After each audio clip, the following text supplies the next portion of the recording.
Parole aux citoyens.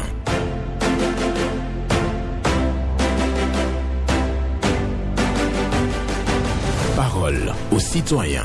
Honoré Naoum.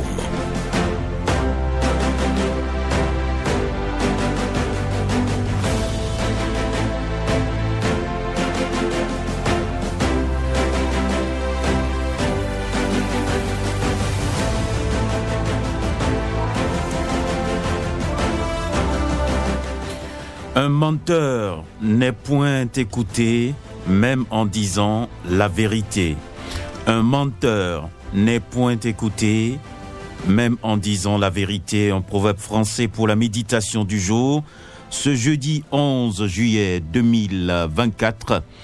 Bonjour à toutes et à tous. Vos préoccupations, satisfactions sont attendues au numéro 40 11 17 18 pour les femmes, 50 52 52 73 pour les hommes. Pas d'attaque personnelle et vous allez prendre la parole à nouveau en toute courtoisie sur nos antennes. Patrice Bédia sur la mise en onde, Michel Renaud pour le point à la présentation, Benjamin Honoré Naoum. Et oui, je le disais tantôt, un menteur n'est point écouté, même en disant la vérité. C'est la méditation du jour pour vous. Et nous allons prendre le tout premier intervenant à présent. Bonjour. Bonjour, monsieur Naoum. Oui, Oba Rachidi.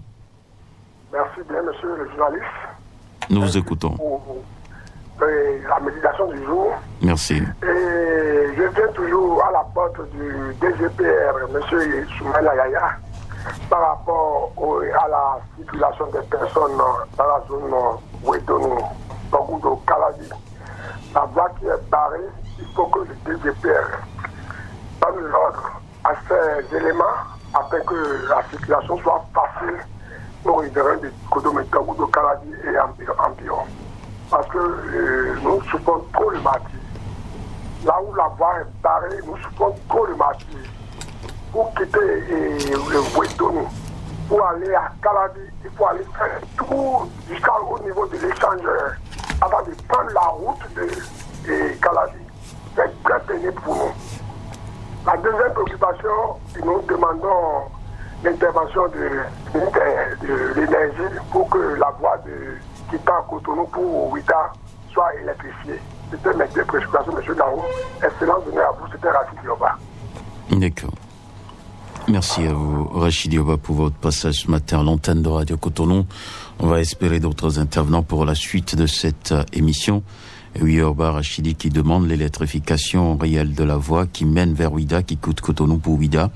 Donc cette voie doit être électrifiée.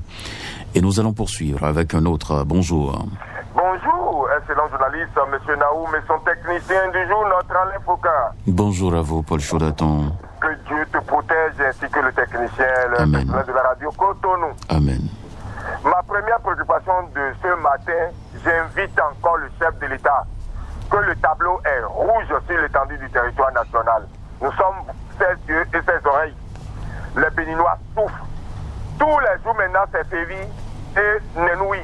Pour ceux qui en ont un peu, le reste là, c'est le chaos, c'est Dari et Koulikoulik. Ça veut dire qu'ils ne mangent pas bien. Et ceux qui sont dans le secteur privé souffrent. Ils ne sont pas des agents permanents de l'État qui ont subi une augmentation sur leur salaire et doivent aller sur le même marché. Il faut diminuer la douane, excellent Patrice Talon. Même si je vous apporte tout mon soutien, le tableau est rouge, nous avons toute une famille autour de nous. Même si moi j'ai un bon travail qui me rend la vie facile, tout autour de moi c'est rouge. Excellent Patrice Talon, nous sommes à genoux devant vous. Il faut diminuer le train de vie de l'État et que ces ressources-là soient utilisées pour baisser la douane et permettre aux produits de première nécessité sur le terrain de baisser. Sinon, si la dame qui va acheter cher revient au marché, ça va devenir de plus en plus cher. Le sucre, tomate, c'est tout les spaghettis, tout ces trucs sont chers au marché. Donc ceux qui n'ont pas les moyens souffrent, ils sont en majorité. Le deuxième sujet, il faut nous baisser le prix d'achat des tombeaux au cimetière ainsi que la NDF. Et qu'on lève la suspension sur les ADC dans nos mairies et pour que le processus continue. Paul Chaudaton vous remercie et bonne journée que Dieu vous garde. Amen. Voilà. Paul Chaudaton a parlé fondamentalement de la vie chère. Il dit au président de la République que ça ne va pas, que les signaux sont au rouge. Il faut véritablement faire quelque chose pour réduire donc le train de la vie, et le coût de la vie. Bonjour. Bonjour, monsieur Daou. Oui, bonsoir Mathieu. Oui, Assemati. Nous vous écoutons. Je suis à la terre aujourd'hui. Je demande au maire de Cotonou, maire de Calavi, le tombe est cher. On ne peut pas prendre le tombe 1,50 m à 700 000, à 500 000, à 250 000, à 2 millions parfois. Vraiment, c'est trop cher. Deuxième sujet, si le gouvernement ne peut pas déplacer le dentier au Tantopa, il n'a qu'à laisser Tantopa à sa place. Troisième sujet, dans mon bon vent la FIA, je vois quelques carafes, mais c'est suffisant. Troisième sujet, je suis allé où t'appelles. Il faut que l'appareil sonorisation travaille. Sinon, quand on appelle les noms de personnes qui sont là, on n'attend pas. Merci bien, à demain. Merci. À vous aussi. Mathieu Ronsa, qui aborde quand même 3 préoccupations rapides. Il demande au maire de Cotonou et d'Abomey-Calavi de revoir le coût des tombes au cimetière, parce que ça coûte un peu cher quand même. C'est ce qu'il dit ce matin. Et aussi, il demande à ce qu'on ne démolisse pas le marché d'Antopa. Et par ailleurs, il a encore... Quelqu'un est là, on va le prendre pour poursuivre. Bonjour. Oui, bonjour monsieur le journaliste. Hugues Povy. Exactement, soyez béni. Amen. Comment vous allez? Je vais bien, et vous-même? Je rends grâce à Dieu. D'accord. Et lorsque j'entends votre voix par la radio Cotonou, je rends grâce à Dieu parce que je sais qu'il fait vraiment toujours des merveilles. Merci. Surtout avec les pensées du jour. D'accord. Merci. Je vous encourage. Merci. J'encourage la radio Cotonou à avoir des pensées du jour. Ça fortifie, ça donne encore à penser. D'accord. Nous vous écoutons. Ce matin, moi-même, je veux m'adresser aussi à la police républicaine. Surtout à la police républicaine de la gendarmerie de Crédier. Parce que quand nous avons des préoccupations et nous allons vers eux, nous sommes maltraités. Je pèse bien mes mots, nous sommes vraiment maltraités. Moi, ils sont venus me voler chez moi à la maison, mais je me suis rendu à la gendarmerie, je n'ai pas eu gain de cause. Et j'ai amené des preuves. Ils m'ont demandé si j'ai des preuves, j'ai dit, auparavant je n'avais pas. Mais à la fin maintenant, j'ai des preuves. Et j'ai amené ces preuves-là, mais jusqu'aujourd'hui, je n'ai rien entendu. Est-ce que c'est moi-même qui vais aller attraper le voleur et les emmener? C'est une question que je veux poser à la radio. Ce n'est pas normal. Ce n'est pas normal. Ils sont là pour nous. Mais ils ne sont pas là pour nous arracher nos motos quand nous passons quand nous arrivons au pont de l'entrée de Crédier, la sortie. À chaque fois, on les trouve là et c'est pour arracher les motos, non pas pour faire le contrôle des bagages qui rentrent ou qui sortent. C'est très mauvais. Et je m'adresse encore toujours à la police républicaine. Les géomètres qui ont fait les routes à Ouedonou là. Si j'ai l'impression, ça veut dire qu'ils sont bêtes, ces géomètres-là. Attendez. Oui, je vous écoute. Vous dites quoi? J'ai dit, les géomètres qui ont fait les routes, qui ont tracé les routes en temps. Oui. Pour rentrer à Calavi, à Ouedonou, quand on arrive à Ouedonou. Ces géomètres-là n'étaient pas intelligents quand ils se disent... Attendez, je vous arrête là. Oui. Comment vous pouvez dire à l'antenne comme ça que les gens sont bêtes? C'est pas bien quand même. Non, c'est une question que je pose. Je vous en prie. Je vous en prie. Cette formule-là ne marche pas. C'est pas bien. C'est pas bien. D'accord, je retire alors et je vais transformer mon mot. Merci beaucoup. En disant quoi que les géomètres sont tracés. Merci, le temps est parti, Hugues Povy. Je vous en prie. Choisissez bien vos mots sur Radio Cotonou. Et oui, et on va s'entendre. Vous me connaissez bien, donc je pense qu'on ne va pas faire entre les lignes, quoi. Il faut aller tout droit. N'utilisez pas des expressions comme ça sur une radio. Je vous en prie. C'est pas bien. On va poursuivre cette émission avec un autre intervenant qui sera donc en direct dans quelques secondes. Bonjour à vous. Oui, bonjour Benjamin. Qui avons l'honneur. Souvent for Frag. Voilà, merci de nous rejoindre ce matin. Comment vous allez? Je vais bien. Et vous-même? Ça va. D'accord. Bien. Pour premier sujet ce matin, je vais aller directement, je vais venir directement à Godibé ici. Ils sont en train de faire les goudrons. Et dans la nuit, là, les gens galent leur moto. Parce que maintenant, ils ne vont encore faire les poteaux. Et les goudrons, là, ça allume maintenant. Et les gens garent encore leur moto. Et leur moto, le coup, là, dans l'obscurité, là. Si tu ne sais pas faire, on va faire un accident banalement.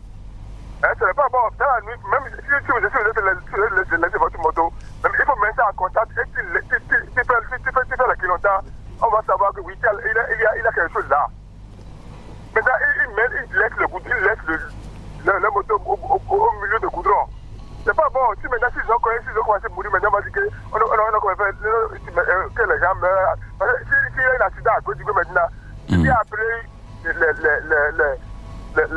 combien de venus là, il ne veut pas vite toujours à Godibé ici. S'il y a un accident à Godibé ici, chaque fois, si tu as appelé l'ambulance là, il ne vient pas vite.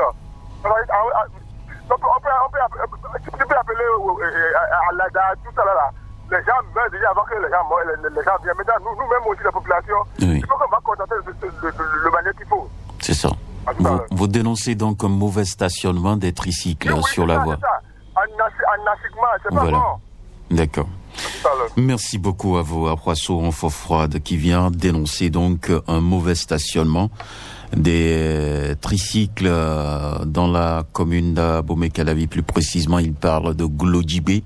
Donc là, ce n'est pas bien. Il demande à ce qu'on puisse corriger tout ça. C'est sa préoccupation ce matin. Bonjour, auditeur en ligne. Monsieur Naoum, bonjour.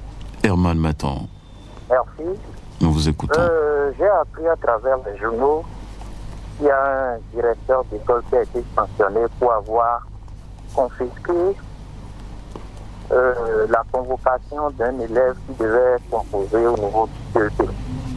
Je pense qu'on a dénoncé cette pratique par le passé et ce dernier a été déjà sanctionné. Je voudrais qu'une large sensibilisation soit faite à propos. Confisquer la convocation d'un élève pour l'empêcher d'aller à un examen, c'est vraiment grave. Il faut que la sanction soit à la hauteur de la faute commune. Le gouvernement a refusé cela. Quand moi je prends mon cas, M. Naoum, mon enfant devait aller au BPC, le directeur d'école a confisqué sa convocation. Comme quoi, je reste devoir 30 000.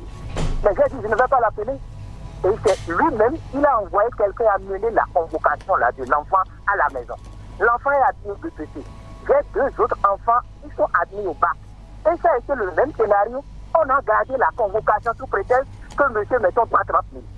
Alors que depuis 9 ans, je suis avec ce dernier, je ne l'ai jamais devoir au peu franc, monsieur Naoum. Les comportements comme ça, d'abord, ça traumatise le candidat. Si ce directeur-là avait confisqué, les enfants n'avaient pas composé, est-ce que moi je serais maintenant aujourd'hui fier de ces enfants qui sont tous admis? Il va falloir que les directeurs d'école cessent ces comportements. Je vous remercie. Merci beaucoup à vous. Confiscation de convocation ou de carte d'identité empêchant donc un candidat d'aller à l'examen, c'est un acte suffisamment grave et il faut sanctionner cela comme cela se doit. C'est ce que réclame donc Herman Matan ce matin sur nos antennes. Il a donné son cas personnel, mais le directeur donc a envoyé quelqu'un à la maison pour remettre le papier comme cela se doit. Et oui, il faut avoir donc des bonnes postures dans la société. Bonjour. Bonjour, monsieur Honoré Benjamin. Oui, votre nom s'il vous plaît? Ici, c'est Parfait Ludovic Dossa. D'accord. Je vous appelle depuis Apapa. D'accord, nous vous écoutons. Bon, j'ai deux préoccupations. La première préoccupation, je vais attirer l'attention de la jeunesse sur un fait. Cette jeunesse va très mal, je dis très mal. J'ai vu quelque chose le samedi passé, vers comment c'est pas bien. Ils font des autres sur la voie avec leur moto jusqu'à aller cogner deux autres personnes qui sont parties sur le champ. Ça m'a tellement fait mal. Tellement. Il faut que la police républicaine prenne ses responsabilités sur ce point. Franchement, cette jeunesse en matière de conduite, ça ne va pas. Mais vous parlez des EOE. Oui. Franchement, franchement, ils m'ont dépassé, moi-même qui suis au volant, ils m'ont dépassé. Oui, c'est la panique. Hein. À 100 mètres, ils ont cogné le monsieur et sa femme. Les deux sont morts sur champ. Sur le champ. Sur champ, j'ai tellement eu mal. Ça m'a tellement fait mal.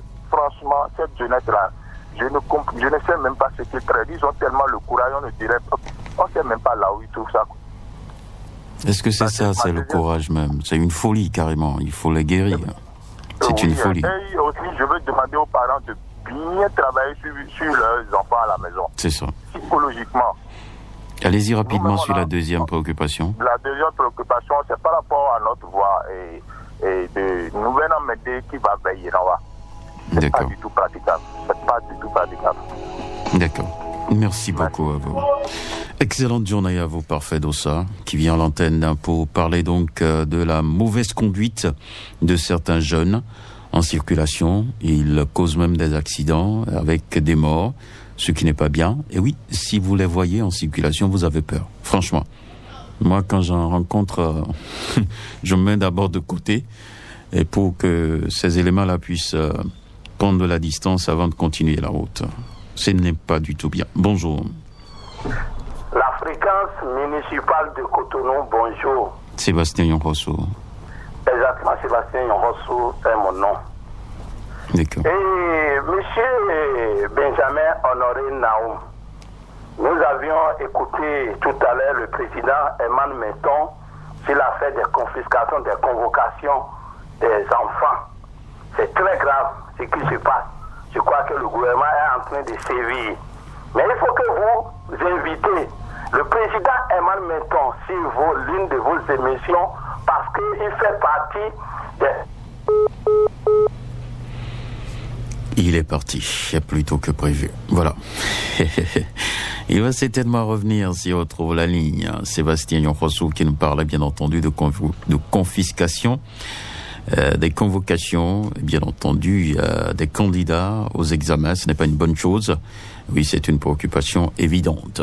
Et nous allons poursuivre sur cette émission, Parole aux citoyens. Un autre intervenant sera donc en ligne dans quelques secondes. Quelqu'un déjà même au standard avec Patrice Bédia, qui assure la mise en onde de cette émission. Il est également au fou et au molin au niveau du standard pour recueillir les informations avant de les mettre à l'antenne. Auditeur en ligne, bonjour. Bonjour, monsieur le journaliste. Gervais José. Depuis Yemi Kodji. Nous vous écoutons. Je viens dans mon quartier, toujours en ce qui concerne l'ouverture de la bande de 52 mètres, il va falloir que la mairie fasse diligence pour que cela soit, pour que les gens puissent définitivement construire. N'attendons pas que les gens construisent pour qu'on vienne maintenant muscler, pour pouvoir casser tout, pour montrer que c'est maintenant qu'on veut travailler, montrer au président qu'on veut travailler. Il va falloir le faire maintenant pour nous permettre de construire en même temps définitivement. Je reviens sur le problème du golf.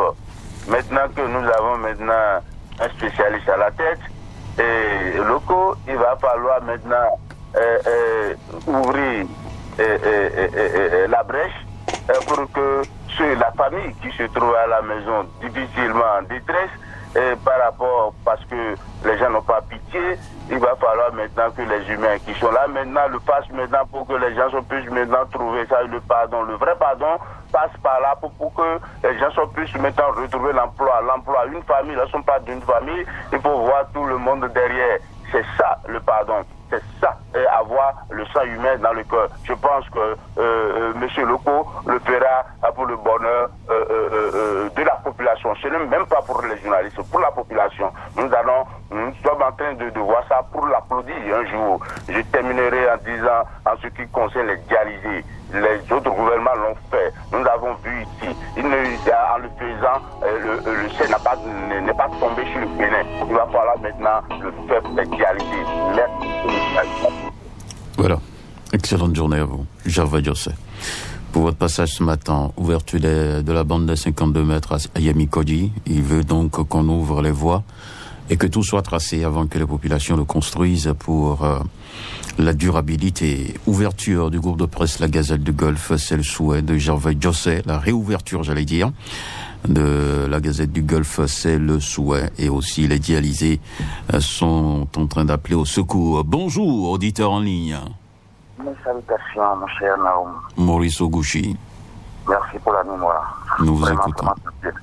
Merci. Les signaux sont rouges. Un auditeur, un appelant vient de le dire. Je le remercie beaucoup. Les signaux sont vraiment au rouge. Monsieur Naoum, je voulais parler à mon grand frère, M. Patrice Talon, président de la République. Est-ce que c'est que le piment est cher aujourd'hui? Le piment, repas de base pour le pauvre béninois. Le piment est cher. J'étais à Boycon la fois passée. Oui. On a pris Akassa à 50 francs à Boycon. C'est impossible au Bénin, sur la terre de Dada Bénin. Et il faut aller voir la grosseur. Non, oui, merci. Il faut aller voir la grosseur. Il faut aller voir la grosseur. Sur la terre de Kaba, de Biokera, c'est pas possible, monsieur le président. Le déclin est total. Sur le plan alimentaire, ça ne va pas dans le pays. Les Béninois ne mangent plus. Nous sommes en vacances, monsieur le président. Nos enfants vont manger plus, vont s'amuser plus, vont faire plus tout. Vous n'avez aucun programme pour alléger la tâche aux familles. Comment on va rendre joyeux nos enfants pendant les vacances? Les ressources n'ont pas augmenté d'un iota. Le panier de la ménagère est complètement maigre. Fofo Talon, s'il te plaît. Président de la République, s'il vous plaît. Redressez la barre. Ça va très mal. Je viens sur le problème de délai des enterrements. C'est bien les 30 jours. Il faut encore diminuer. Encore. Ça, j'ai ajouté 24 heures, 12 heures, ça suffit. On va complètement le gaspillage. D'accord. Merci. Merci beaucoup à vous, Maurice Ogouchi, qui parle de la vie chère et qui fait une incursion également dans les nouvelles dispositions, bien entendu, prises par rapport au décès, la durée qu'il faut pour enterrer. Donc, lui, il dit 24 heures.